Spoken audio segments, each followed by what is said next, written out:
Donc, bonjour à tous, bienvenue sur ce webinaire Troubles alimentaires pédiatriques chez le tout petit, regard croisé de l'orthophoniste et de l'ostéopathe. Merci de vous être connectés à ce webinaire.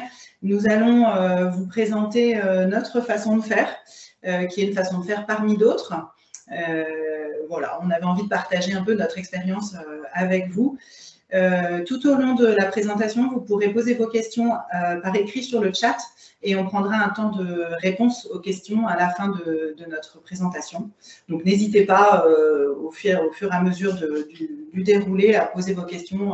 On les reprendra ensuite pour y répondre.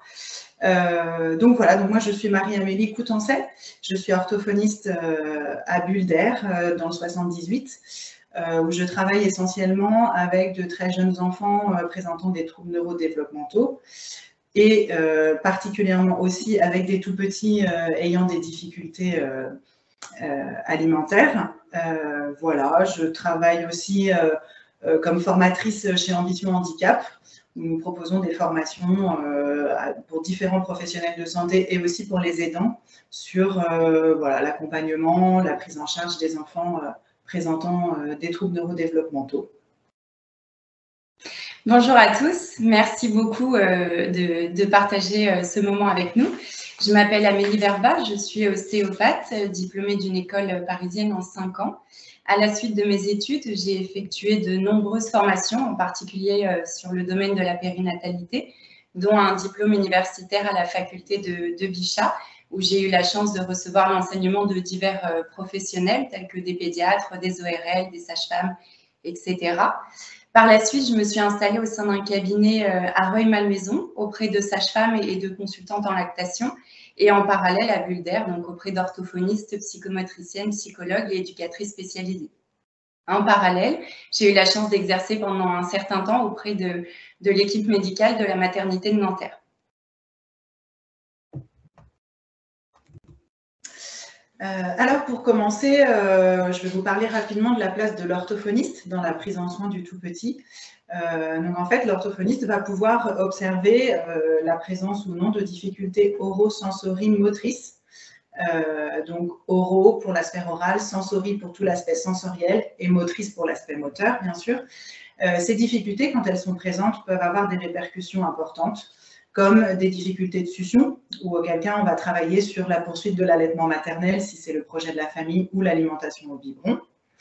Il va pouvoir y avoir aussi des difficultés dans la coordination succion, déglutition, respiration, qu'on va pouvoir aussi travailler. Avec des enfants un petit peu plus grands, on va pouvoir observer des difficultés lors de la diversification, du passage à la cuillère, et encore un peu plus tard, lors du passage au morceau. Donc voilà, c'est toutes ces difficultés qu'on va pouvoir prendre en soin et travailler avec le petit et sa famille. En orthophonie, on se base beaucoup sur le partenariat patient, c'est-à-dire que vraiment, on va entendre, écouter les attentes de la famille, voilà, leurs difficultés au quotidien, ce qui vraiment les gêne le plus. Et c'est ça qu'on va aussi prendre en compte dans notre prise en soin pour ajuster notre travail avec cette famille et ce tout petit. La place de l'ostéopathe dans la prise en soin du tout petit, elle est tout d'abord préventive, que ce soit pour les tout petits ou les plus âgés. L'ostéopathie est une thérapie manuelle préventive qui vise à déceler différentes tensions avant qu'elles ne s'accumulent et deviennent douloureuses pour le patient. Et en parallèle, les parents peuvent aussi venir consulter pour 3 gros motifs de consultation pour leur bébé. Les difficultés alimentaires, que ce soit la prise du sein, des douleurs pour la maman ou une prise de poids qui stagne. Et de la même façon, dans la prise alimentaire du biberon ou chez les plus grands lors de la diversification. Ils viennent aussi nous consulter pour des troubles digestifs, que ce soit des difficultés à émettre les selles, des gaz qui semblent douloureux, les coliques du nourrisson ou les remontées gastriques. Et enfin, ils peuvent aussi venir lorsque leur enfant va toujours regarder du même côté, malgré des stimulations mises en place à la maison, et éventuellement le crâne qui pourra se déformer par la suite. Alors, comment est-ce qu'on en est arrivé à cette consultation? En fait, on est parti de nos expériences cliniques au sein du centre Bulder, donc où on a des enfants un petit peu plus âgés, plutôt vers 3-4 ans, qui donc, présentent des troubles neurodéveloppementaux. C'est ce profil d'enfants qu'on accueille à Bulder. Et dans nos prises en charge, c'est vrai qu'on se rendait compte qu'il y avait vraiment des comportements compliqués, surtout chez les enfants avec des troubles du spectre autistique notamment, qui s'installent sur les difficultés orosensorimotrices et que donc ça complique un peu la prise en soin quand l'enfant a déjà installé ces comportements. Et donc voilà, on en est venu à travailler l'une et l'autre en s'adressant les enfants l'une à l'autre. Et on a vraiment eu le sentiment d'une complémentarité entre le travail ostéopathique et le travail en orthophonie, où vraiment l'ostéopathe soutient le travail qu'on peut faire dans la prise en soin en orthophonie. En est ressorti vraiment une impression de facilité, de travail qui avance mieux, avec cet intérêt évidemment de ce travail pluridisciplinaire qu'on a aussi à Bulder avec les autres professionnels, mais voilà, on a vraiment eu cette sensation de facilité, de quelque chose qui avance mieux. Et on a eu envie, du coup, de travailler en amont, donc de vraiment se mettre en prise en soin très précoce avec les tout petits dès la naissance. Et voilà, on a eu quelques exemples en fait de patients en commun, donc chez ces enfants de Bulder un peu plus grands, où dans la prise en soin en orthophonie sur les troubles alimentaires, voilà, c'était un peu compliqué, on avançait un peu moins, je sentais qu'il y avait des choses qui coinçaient malgré l'investissement de la famille, etc. Et que du coup, en envoyant cet enfant et sa famille chez Amélie en ostéopathie, et voilà, il y avait des choses qui pouvaient se décoincer un peu d'une certaine façon. Et quand il revenait me voir après, voilà, il y avait certains mouvements de langue qui pouvaient être plus faciles à stimuler, plus faciles à obtenir. Moins de tension, peut-être moins d'appréhension aussi de l'enfant. Et donc, voilà, on est parti de ce constat-là en se disant, en fait, on va peut-être pouvoir vraiment le formaliser et puis prendre en soin les enfants plus tôt, avant que tous ces comportements peut-être s'installent autour de l'alimentation, du repas, dans le quotidien de la famille, etc. On a aussi dans l'idée la prévention et le dépistage précoce du coup de ces enfants-là.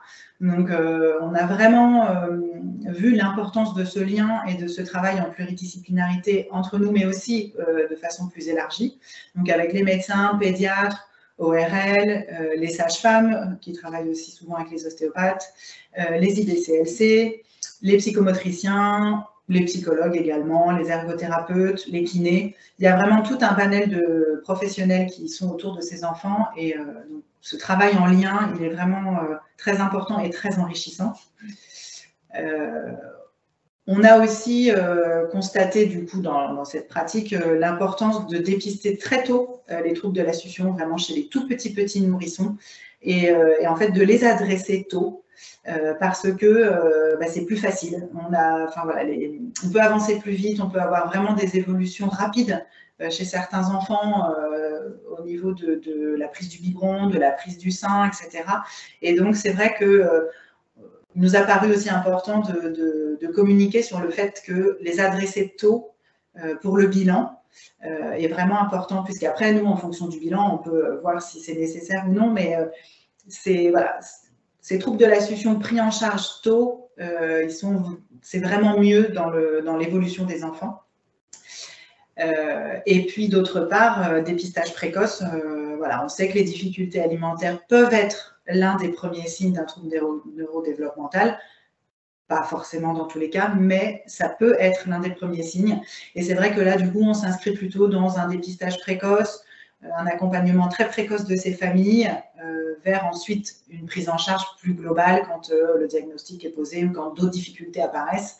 À ce moment-là, on va vraiment orienter, on va rendre plus globale la prise en charge, mais on aura eu l'enfant pour les troubles alimentaires déjà très tôt, ce qui permet quand même aussi de dépister et de poser un peu des bases au niveau de la prise en soin. Et donc, voilà, dans ce que nous avons pu observer jusqu'à présent dans nos consultations, voilà, on a plusieurs trajectoires de soins en fonction des enfants qu'on a accueillis. On a des enfants qui ont un trouble eurosensorimoteur, un trouble des fonctions euromotrices, et en fonction de l'âge, l'évolution va être plus ou moins rapide ou plus ou moins compliquée. On va pouvoir parfois s'orienter vers un trouble alimentaire pédiatrique qui va durer, qui va perdurer. Mais voilà, donc on va vraiment être sur quelque chose d'orosensorimoteur. On va avoir ces bébés qui sont adressés au départ pour des difficultés alimentaires, mais qui, au fur et à mesure de la prise en soin, évoluent. On va voir apparaître d'autres difficultés, d'autres signes d'alerte.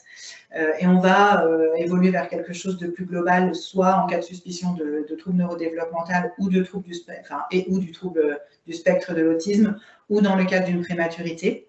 Et on a eu aussi quelques enfants qui sont venus pour des restrictions anatomiques, où là, la trajectoire de soins aussi est un peu différente. Donc, le déroulé de notre consultation, tout d'abord, les patients nous sont adressés quasi systématiquement par des confrères, que ce soit des pédiatres, des médecins généralistes, des ORL, des sages-femmes, des consultantes en lactation, IBCLC.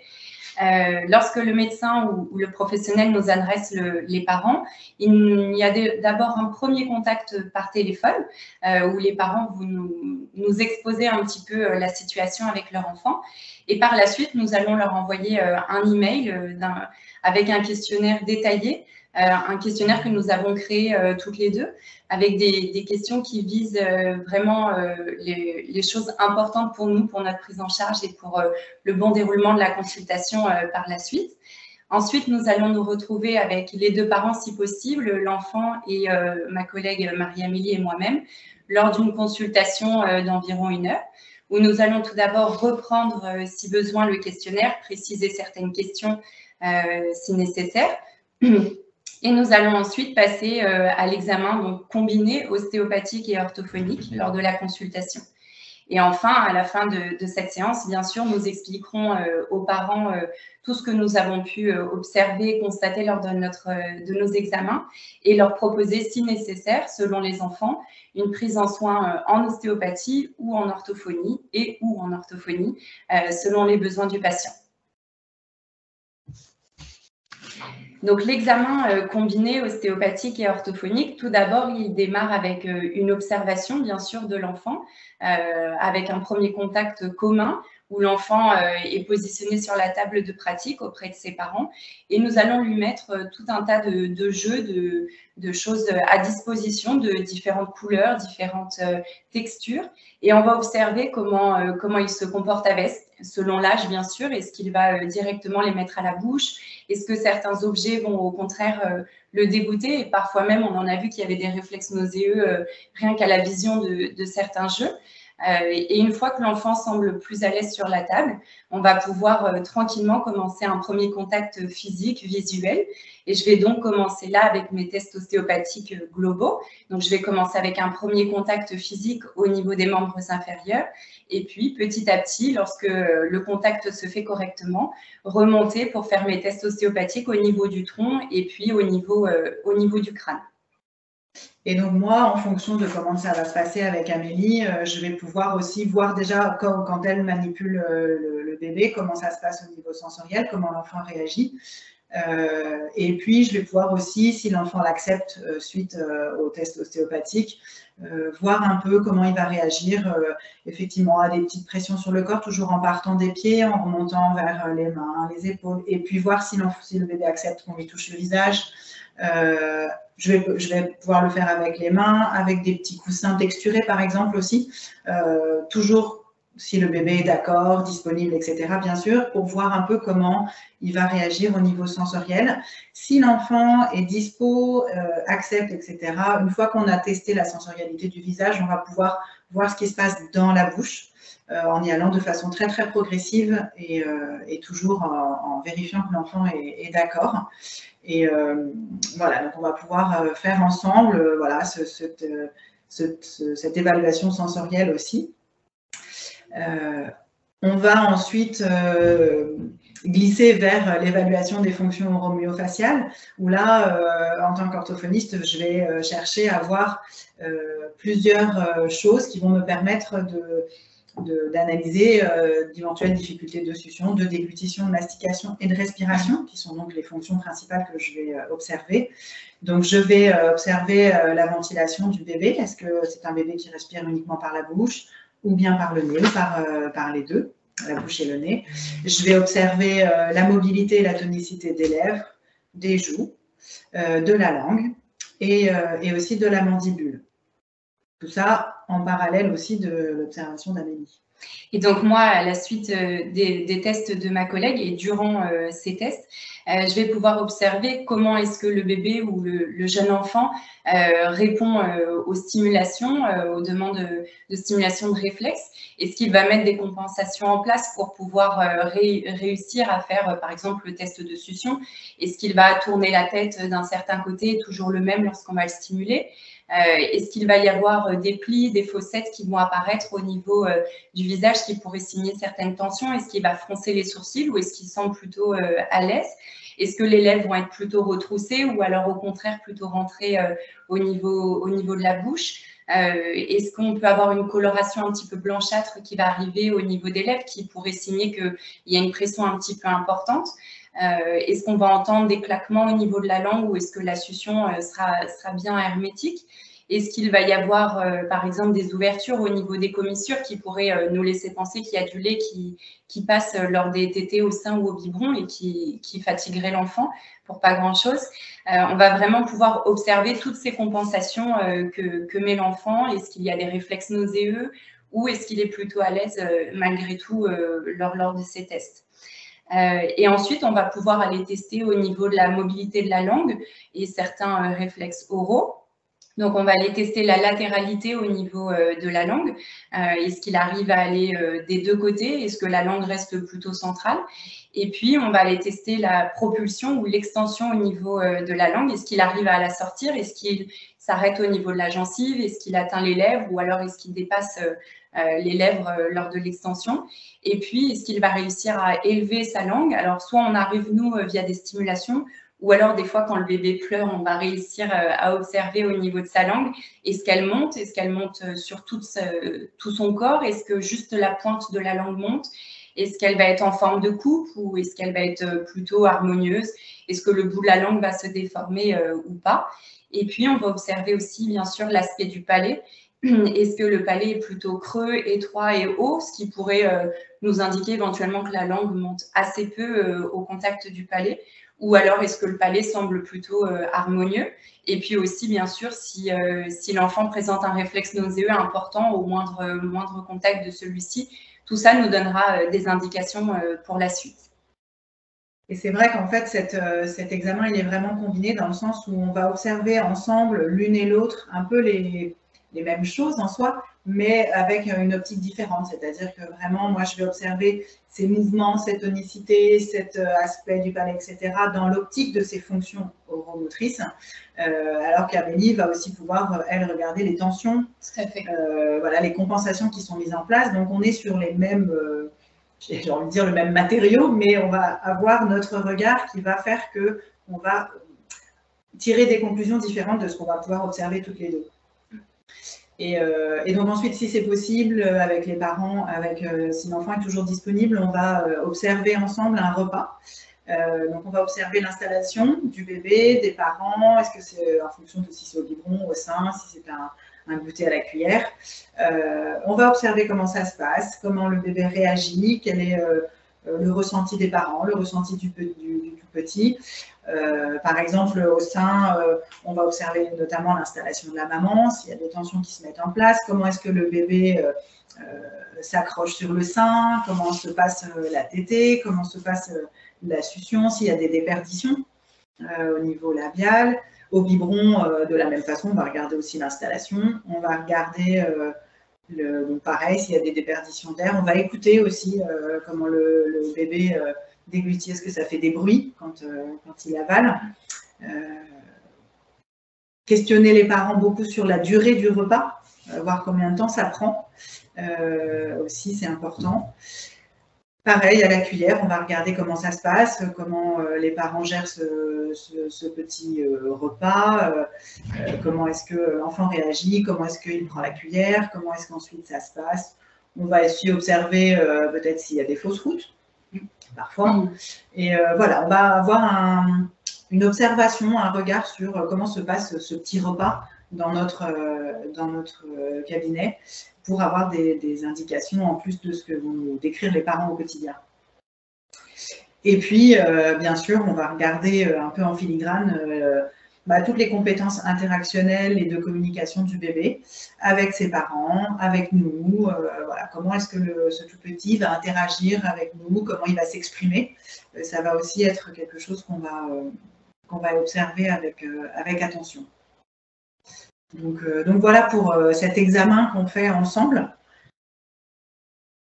Alors du coup, à la fin de cet examen, une fois que toutes les deux, on a fait notre observation et nos examens, on va pouvoir conclure, d'une part séparément et puis apporter un discours commun par la suite aux parents.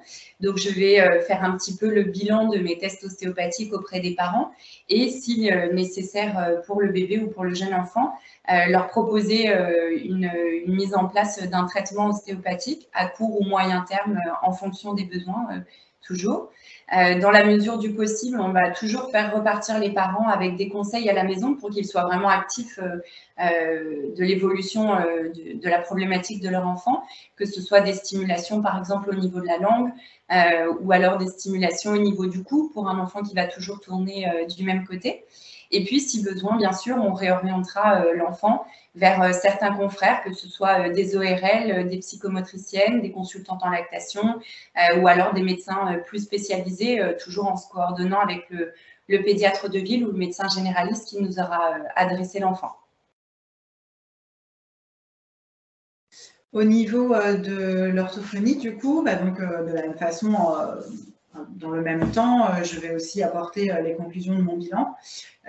Donc, mettre ou non en évidence un trouble des fonctions neuro-faciales qui nécessite du coup une prise en soin ou non.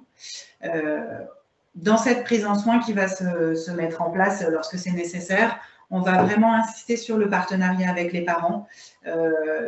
On va définir avec eux les priorités par rapport à leurs difficultés au quotidien, à leur vécu de ces difficultés alimentaires de leur tout petit.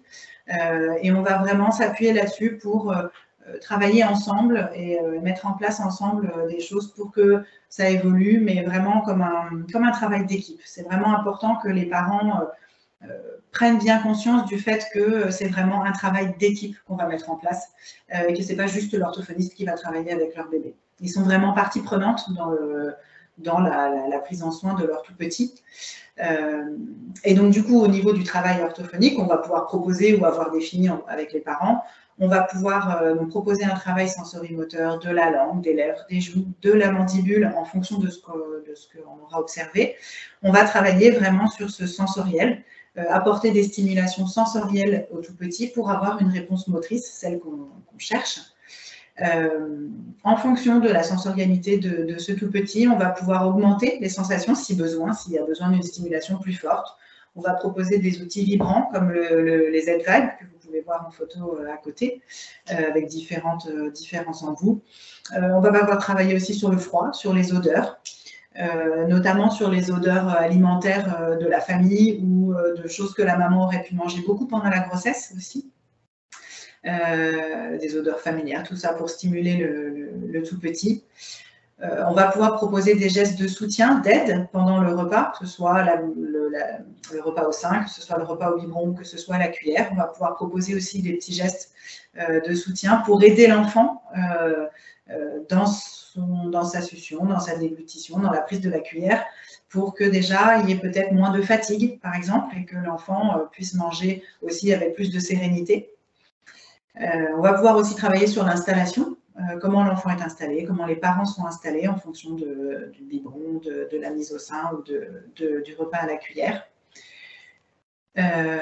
On va aussi pouvoir travailler en fonction de l'âge de l'enfant sur d'autres contenants que le biberon, par exemple quand c'est la prise du biberon qui est problématique.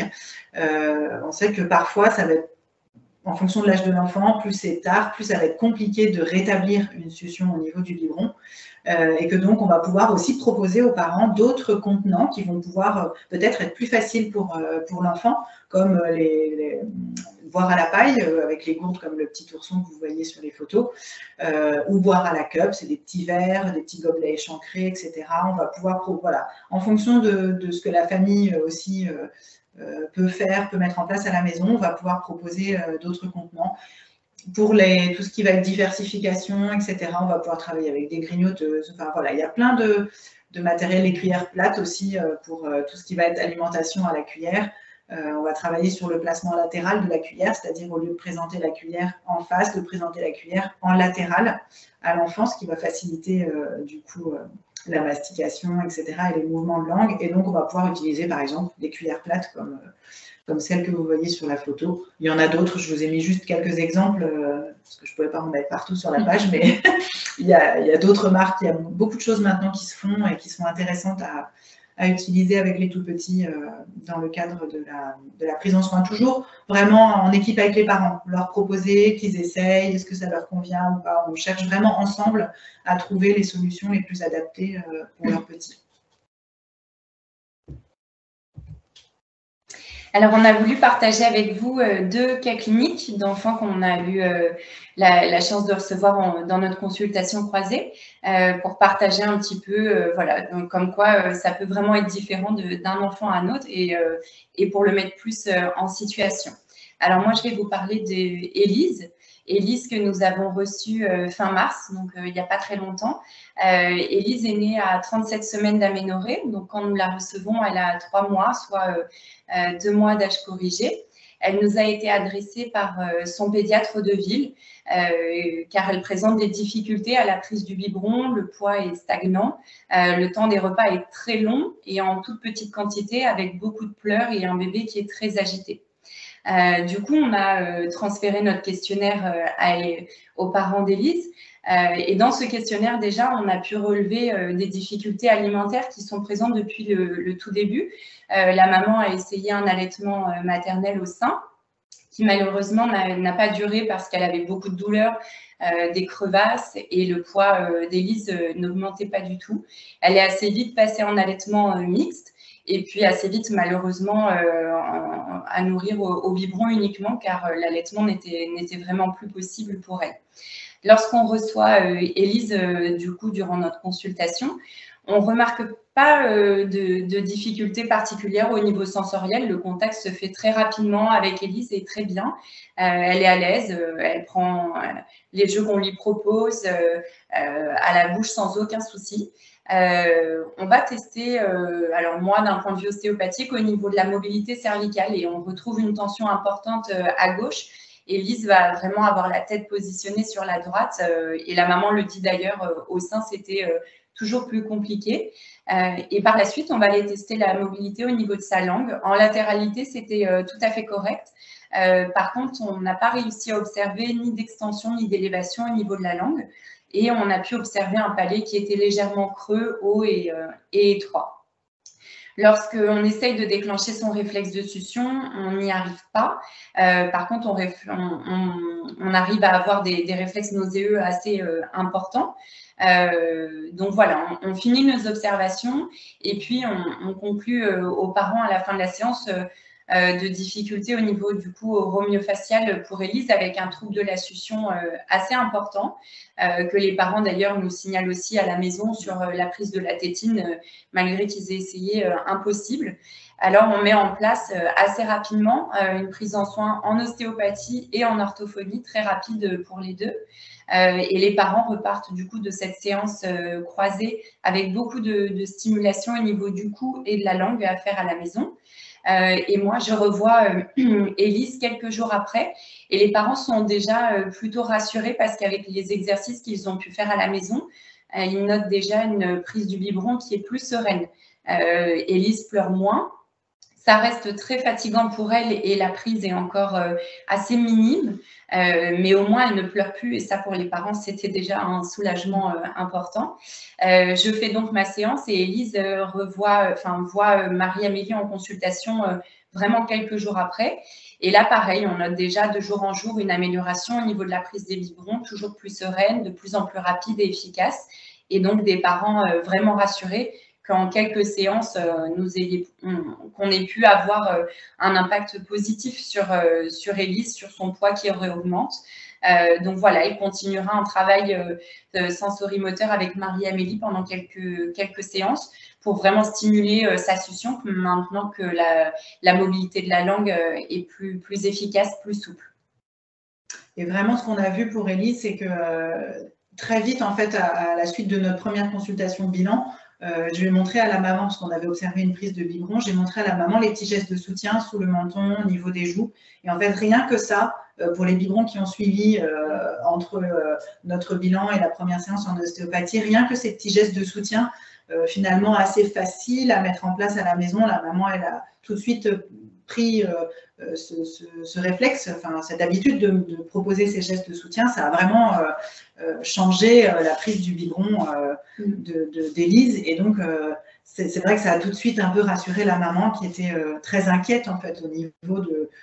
et puis très fatiguée aussi, un peu épuisée vraiment de ces repas toujours très compliqués, avec ce bébé qui pleure, qui s'agite. Il fallait contenir pour donner le biberon, voilà, un parent la tenait, l'autre nourrissait. Il finissait souvent les repas à la pipette pour espérer qu'Élise prenne une petite quantité. Donc, c'est vrai qu'ils étaient plus sereins. Ouais, vraiment. Déjà, rien qu'avec ces quelques petits conseils, ça a déjà un peu changé les choses. Et du coup, voilà, il y a eu aussi non seulement un impact sur les repas d'Élise et sur sa prise du biberon, etc., mais aussi sur l'ensemble en fait, du ressenti du repas. La petite était mieux parce que du coup aidée, donc un peu moins fatigable. La maman et le papa étaient mieux, plus sereins. Et donc, en fait, on a tout de suite vu vraiment la différence de relation aussi. De relation et de la façon d'aborder les repas, en fait, dans la famille par rapport à cette petite Élise. Et donc, c'est vrai que c'était assez chouette. C'est assez positif de voir que ça pouvait avancer encore. Et voilà, on a continué par la suite sur ce travail des réflexes et de la mobilité de la langue. Et d'ailleurs, maintenant, elle a moins de réflexes nauséeux aussi. Donc c'est voilà. C'est un cas assez chouette, ouais. Et donc, on va vous proposer aussi un deuxième cas clinique, donc Robin, qu'on a vu début décembre 2021, qui avait 7 mois quand on l'a reçu. Âge corrigé 6 mois, parce qu'il est né à 36 semaines d'aménorrhée. De la même façon, ce petit Robin, il nous a été adressé par le pédiatre de ville, avec voilà, des éléments d'anamnèse un petit peu plus compliqués au niveau de la naissance, pendant la grossesse, etc., avec une hospitalisation à la naissance. Donc déjà une naissance un petit peu compliquée pour lui, pour sa maman aussi, pour la famille. Donc là, il a 7 mois, hein, enfin, donc 6 mois d'âge corrigé quand on le voit. La famille a essayé de le mettre à la crèche. Et en fait, ça a été très compliqué par rapport aux difficultés d'alimentation, par rapport au fait que du coup, il était très souvent malade, que c'était du coup difficile, encore plus difficile à la maison. Donc du coup, la maman n'a pas repris son travail pour garder son petit garçon chez elle. Il y a un suivi pluridisciplinaire autour de cet enfant parce qu'il y a un traitement, enfin il y a un reflux gastro-œsophagien assez important, il y a une intolérance aux protéines de lait de vache aussi, donc du coup il y a un suivi au niveau gastro-pédiatrique. Et donc vraiment, quand on les a reçus, le motif de ce rendez-vous, c'était vraiment d'importantes difficultés d'alimentation, à la fois au biberon et à la fois au moment de la diversification avec la cuillère, etc. Avec donc des parents qui décrivent des repas très compliqués, un refus de se nourrir de la part de Robin, un petit garçon qui réclame pas à manger. Les parents, du coup, qui font comme ils peuvent, qui ont mis en place plein d'adaptations en fait pour qu'ils prennent quand même à manger, qui ont mis en place des adaptations, par exemple de lui donner le biberon debout, en dormant aussi, d'être en train de monter et descendre les escaliers. Donc il y a vraiment quelque chose de très négatif et de très anxiogène qui était un peu cristallisé autour de ces repas quand on les a reçus. Et donc il y avait vraiment voilà, une grosse souffrance de la famille par rapport à cette alimentation de ce petit Robin. Donc, on les reçoit, on fait notre examen ensemble, et donc, il en ressort vraiment quelque chose de très compliqué au niveau de la sensorialité chez Robin. sur le corps, rien que déjà le corps, le visage, l'intrabuccal au départ, c'était même quasiment pas possible. Vraiment des réflexes nauséeux à la vue de certains jeux. Ouais, c'est ça. Vraiment un petit garçon difficile à toucher même déjà, difficile à appréhender presque. On a quand même pu essayer de le stimuler un peu. On avait des réflexes plus difficiles à gauche. De la même façon, sur la mobilité de la langue, ça bougeait à droite, mais ça ne bougeait pas à gauche. L'élévation de la langue était vraiment sur la pointe. Il n'y avait pas de propulsion. On a observé aussi une hypotonie labiale. Donc, sur le biberon, il n'y avait pas d'étanchéité. Donc, il y avait beaucoup de déperdition de lait. On a pu observer que le palais, effectivement, était creux, ce qui montrait bien que la langue montait peu ou pas suffisamment. Et puis, une succion très, très compliquée, très difficile aussi à stimuler en succion non nutritive. Donc, on a proposé de l'orthophonie et de l'ostéopathie. Donc, c'est aussi un petit garçon qui a eu combien de séances avec toi? 3 séances. 3 séances sur l'espace de 4 mois. Ouais. Et moi, en orthophonie, du coup, je le vois 1 à 2 fois par semaine en fonction des contraintes des uns et des autres. Et donc, dans l'évolution de ce petit garçon, on a vu vraiment une amélioration sur la sensorialité, c'est-à-dire vraiment le travail de pression du corps, de stimulation du corps que la famille a repris à la maison. On fait évoluer les choses, il est plus serein face à ce contact. Donc maintenant, on peut le stimuler sur le corps, sur le visage et en intrabuccal. On a pu travailler sur la symétrie des mouvements de la langue en latéral notamment, et donc cette asymétrie a été diminuée. Et voilà, en fonction de son âge, on a aussi travaillé sur les contenants, voir si on pouvait lui proposer autre chose que le biberon pour boire le lait. Comme c'est un petit garçon qui est diversifié, qui mange à la cuillère, on a travaillé aussi sur le placement latéral de la cuillère. Il a fallu du coup beaucoup s'adapter pour ses repas en fonction de tout son contexte médical. Et la prise de poids repart doucement. La maman va mieux. Il y a moins de souffrance, il y a moins d'anxiété vraiment autour de ces repas, même si elle exprime encore que ça reste encore compliqué, que c'est aussi en dents de scie, c'est-à-dire qu'il y a certains jours ça va bien, puis 2 jours après ça va plus, donc ça reste un peu aléatoire et donc il y a toujours quand même une anxiété, une inquiétude autour de ces repas, mais ça va quand même beaucoup mieux. Et en fait, ce petit garçon, au fur et à mesure de la prise en soin en orthophonie, en grandissant, on a eu quelques signes d'alerte au niveau des interactions. Vers 9-10 mois, c'est un petit garçon, j'observe qu'il ne réagit pas à son prénom, que c'est un petit garçon qui ne babille pas, ou qui fait parfois des vocalisations, mais qui ne sont pas souvent adressées, qui ne sont pas en échange avec sa maman ou avec moi. Et que le contact avec le regard n'est pas très franc, un peu fuyant. Donc voilà, il y a des petites choses qui commencent à m'alerter au niveau de Robin. On l'a orienté vers une psychomotricienne qui a fait un bilan du coup, parce que c'est un petit garçon qui a mis du temps par exemple à se tenir assis, qui a aussi parfois des mouvements d'hyperextension, etc. Donc le bilan psychomoteur a effectivement révélé des soucis au niveau de la régulation du tonus. Et toujours ce travail sensoriel en ligne de fond un peu. Et donc du coup, là, au fur et à mesure, on va un petit peu orienter notre travail en orthophonie sur 2 axes différents. L'alimentation, toujours, dans la continuité de ce qu'on a déjà mis en place, parce que ça reste la plainte, enfin les inquiétudes et les difficultés les plus importantes décrites par la famille. Et en parallèle aussi, un travail sur tout ce qui va être interaction et communication par rapport à ces petits signes d'alerte qu'on a pu observer en séance.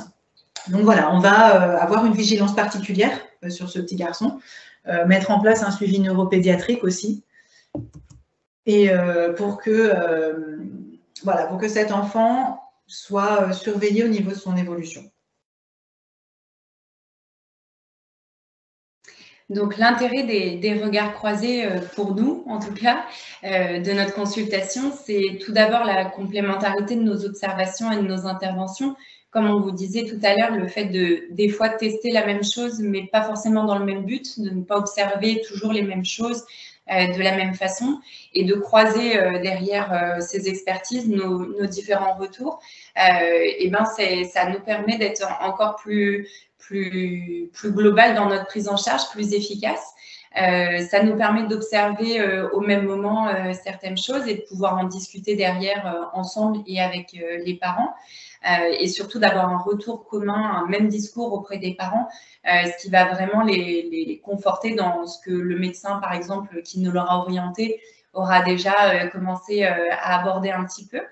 Voilà, ça nous permet vraiment de croiser ce que l'on fait et de pouvoir être plus efficace d'après nous, de pouvoir préparer le terrain, entre guillemets, en ostéopathie, en relâchant les tensions au maximum pour que ma collègue puisse derrière travailler vraiment la fonction avec une langue bien libérée, des mouvements au niveau du crâne, de la tête, du cou, qui seront vraiment plus équilibré pour l'enfant et donc plus facile pour travailler les fonctions oromotrices par la suite. Et l'ostéopathie étant plus court en termes de séances, on va, selon les besoins, mais en règle générale, faire 1, 2, 3 séances rapprochées, alors que la prise en charge en orthophonie va être plus longue, plus étalée sur plusieurs mois ou années. Cela va permettre à ma collègue, au bout de, par exemple, 6 mois, si elle remarque une asymétrie qui est revenue au niveau de la langue, de pouvoir me réadresser plus facilement ce patient que j'aurais déjà vu, où on aura déjà travaillé ensemble sur ces problématiques, pour pouvoir remettre de façon plus équilibrée les tensions qu'elle aura remarquées et que je confirmerai très certainement lors de mon examen ostéopathique et de pouvoir comme ça échanger durant toute la prise en soin de ces enfants.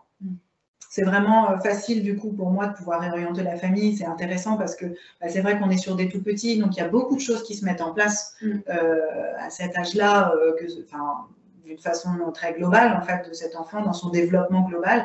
Et donc il y a des choses qui bougent au fur et à mesure. Et donc c'est vrai que c'est facile, les parents sont en confiance, on peut du coup réorienter en disant bah tiens là peut-être que ça serait bien de refaire le point avec Amélie parce que j'observe un peu de ci, un peu de ça, peut-être que voilà, il y a des choses qui se sont peut-être remises des tensions parce que ce tout petit il a évolué, que maintenant il se tient assis peut-être debout, qu'on le nourrit plus tout à fait de la même façon, etc. Et donc il y a cette fluidité en fait entre nos séances et nos consultations, voilà, qui est aussi facilitée par le fait qu'au départ, nous étions là toutes les deux. Donc voilà. On arrive à la fin de notre présentation. J'espère que nous avons été assez clairs. À vos questions. Donc, on va regarder un peu les questions et on va essayer de répondre au maximum. Faites-vous par la suite des séances communes à nouveau? Donc, on disait que ça peut nous arriver, on peut le proposer aux parents si, que ce soit Marie-Amélie ou moi-même dans une de nos consultations, dans la prise en soin d'un enfant, si on est un petit peu bloqué à un moment, de refaire le point toutes les deux. Mais sinon, on va vraiment rester en lien durant toute la prise en soin de cet enfant. Même quand je ne le vois plus en ostéopathie pendant 3 mois, on va toujours continuer d'échanger, et moi avec les parents et nous deux ensemble, pour voilà, vraiment avoir un suivi durable sur la prise en soin de l'enfant. Tout à fait. Quelles sont les questions posées dans le questionnaire pour bien définir cela? Alors, encore une fois, c'est un questionnaire qu'on a réalisé nous-mêmes. Donc, c'est des questions fait ensemble, ouais. Voilà, des questions qui sont importantes pour nous. Mais donc, on va vraiment cibler déjà la grossesse, l'accouchement, comment est-ce qu'ils se sont passés. Et puis, le parcours alimentaire du début jusqu'à ce que l'on rencontre l'enfant, s'il y a eu un allaitement mis en place. Et puis aussi dans la fratrie, est-ce qu'il y a eu des antécédents comme ça de difficultés? Et puis après, on va vraiment questionner les parents sur la vie de tous les jours, comment ça se passe avec leur enfant, les repas, mais aussi les bains, le mode de garde, etc. Voilà, c'est ça. On va beaucoup s'attacher aussi sur leur ressenti, sur comment est-ce qu'ils vivent ça au quotidien, les repas. On va aussi, dans ce questionnaire, la première question qu'on va poser, c'est vraiment le motif de consultation, parce que ça nous permet aussi de savoir en fait, voilà, c'est quoi c'est quoi le problème en fait dans cette famille avec cet enfant, vraiment ce qui gêne le plus les parents au quotidien. Et le fait qu'ils puissent l'écrire comme ça permet vraiment de poser aussi un espèce de point de départ. Voilà, on vient vous voir pour ça, donc on va parler de ça, etc. Après, dans nos questions, effectivement, on va poser des questions pour avoir déjà une idée sur le sensoriel, beaucoup. Donc, ça va être effectivement le bain, l'habillage. Les bisous, les câlins. Voilà. On va aussi questionner sur comment se passe le repas, bien sûr, ce que l'enfant mange, etc. On va questionner aussi quand même un peu tout ce qui va être communication, interaction. Est-ce que votre enfant babille? Est-ce que votre enfant vous sourit? Qui sera adapté selon l'âge de l'enfant, bien sûr. Voilà. En fait, c'est des choses globalement, ce sont des questions qu'on aurait posées si on avait fait une anamnèse en direct, par exemple en orthophonie ou en ostéopathie, si on avait fait séparément. L'idée de ce questionnaire, c'était à la fois de pouvoir peut-être les faire réfléchir sur ces questions en amont, puisqu'on leur envoie par mail avant. On leur demande de nous le renvoyer avant le rendez-vous, comme ça nous aussi on peut en prendre connaissance et peut-être ne pas forcément reposer indéfiniment des questions que les parents entendent à chaque fois qu'ils vont en consultation, quelle qu'elle soit. Et de pouvoir éventuellement, en fonction des réponses des parents, affiner certaines choses par rapport à nos questionnements ou à notre regard. Donc voilà, c'est un questionnaire bon, voilà, qui est certainement pas parfait et tout à fait perfectible, mais c'est celui qu'on utilise pour l'instant. Et alors, si on pose aussi la question de savoir est-ce qu'il y a d'autres suivis qui ont été mis en place déjà, pour savoir s'il y a déjà des professionnels dans la boucle, entre guillemets, pour qu'on puisse éventuellement se mettre en lien. Parce que les parents d'eux-mêmes, en fait, on s'est rendu compte, les parents n'apportent pas forcément toutes les informations sur les suivis qui ont des places. Et donc, parfois, si on ne va pas poser la question, en fait, on va peut-être pouvoir passer à côté d'un suivi déjà mis en place et donc de ne pas forcément se mettre en lien avec les collègues. Donc voilà. Globalement, oui. Quand il est nécessaire de mettre en place une rééducation en orthophonie, à quelle fréquence voyez-vous l'enfant et sa famille? Alors, ça dépend un peu des contraintes familiales, etc. Dans l'idéal, moi, je vois les enfants 2 fois par semaine. Mais après, je m'adapte en fonction donc des contraintes familiales et puis en fonction des autres suivis aussi. Si l'enfant a déjà beaucoup de suivi, on va s'adapter, mais souvent, c'est quand même 2 fois par semaine. Et c'est des séances de 3 quarts d'heure en général. Il faut vraiment prendre le temps avec l'enfant, enfin, d'écouter les parents, de travailler avec l'enfant, de faire un retour de ce qu'on a fait dans la séance, de présenter ce qu'éventuellement les parents peuvent mettre en place à la maison. Donc voilà, c'est des consultations qui prennent du temps. Alors ensuite, en libéral, comment facturer ce bilan selon vous? Chaque professionnel doit-il facturer? Et très intéressant ce regard croisé, merci beaucoup. On facture toutes les deux séparément. Moi, c'est une consultation d'ostéopathie où je fais un tarif préférentiel pour cette première consultation, étant donné qu'on est deux dans la séance et qu'on partage le temps. Et toi, Marie-Amélie Et bah donc en fait, ce qui est important aussi de préciser, c'est qu'avant que les parents soient OK avec nous, on va vraiment leur expliquer comment ça va se passer. On va leur expliquer pourquoi on propose cette consultation-là. On va leur expliquer, on leur envoie un document écrit pour qu'ils aient vraiment ces informations-là aussi financières. Donc, le tarif du bilan en ostéo. Moi, en orthophonie, je facture le bilan des troubles oromyofaciales avec l'ordonnance médicale, comme si je l'avais fait toute seule.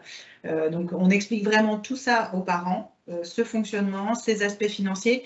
Et ce qui est important aussi, c'est qu'on leur laisse le choix. C'est-à-dire que les parents ne sont pas contraints à avoir cette consultation-là ou rien. C'est-à-dire que si les parents n'adhèrent pas ou ne souhaitent pas faire cette consultation pour une raison qui leur est propre et qui est tout à fait respectable, et ben à ce moment-là, on va faire... soit que le bilan soit que le bilan ostéopathique, bien sûr. Voilà, de façon plus classique, entre guillemets. C'est pas du tout imposé et ni contraint.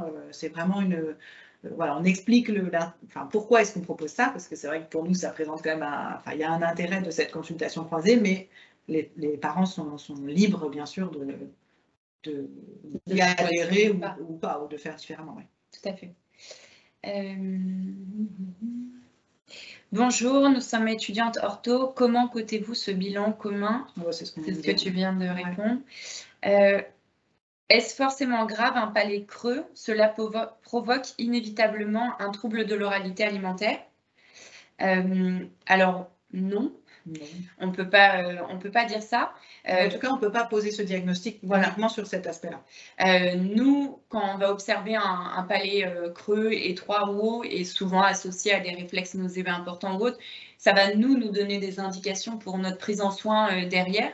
Mais il n'y a pas du tout de règle. On ne peut pas dire à chaque fois qu'un bébé ou un enfant a un palais creux, il y a un trouble de l'oralité alimentaire ou il y a une hypersensibilité. C'est vraiment l'ensemble de nos tests et de nos observations qui vont nous orienter dans la prise en soin, mais non, on ne peut pas faire de conclusion comme ça.